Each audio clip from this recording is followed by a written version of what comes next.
Mahrum olayan kardeşine yoldaş olayan gözyaşına yetimliğin derdin çeken yanan firak ataşına gamleri bitmeyemene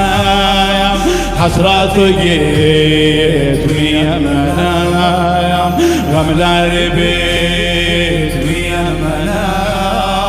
hasratı gitmeyemene hasratı gitmeyemene yallah menem Ali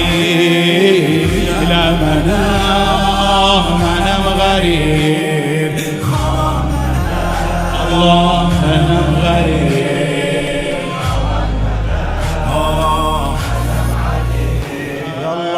Gece gündüz gözüm yolda bilmem ne olup Kerbala'da Gece gündüz gözüm yolda bilmem ne olup Kerbala'da kalmışam bir çaradarda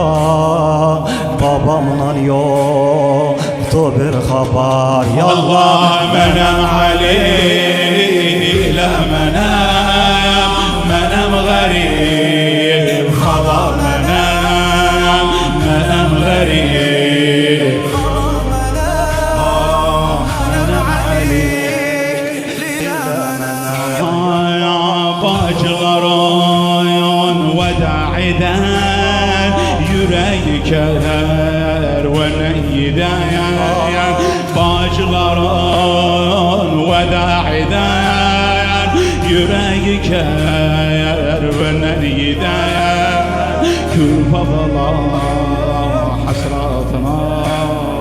evde kalan ruhsüz beden azgarıma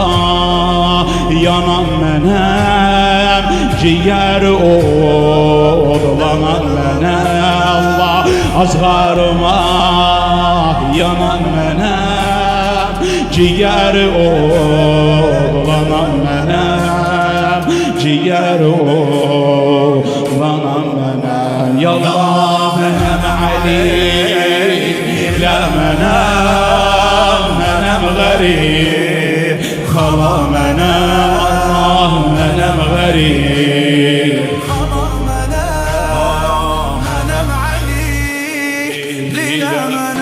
Bilmem olup can azgara yüreğim doluptu yara Bilmem olup can azgara yüreğim doluptu yara Derdime bir çara babamla yoktu bir haber yallah menem Ali la menem garib khala menem garib kalan menem Ali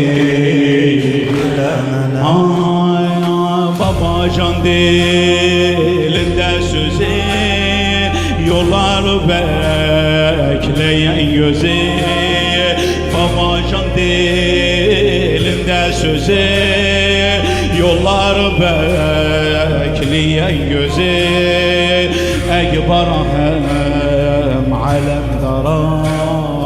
yürekten sönmeyen göze boynu bükük kalan menem güller kimi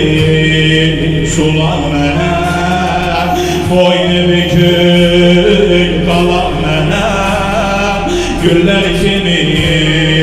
sulan menem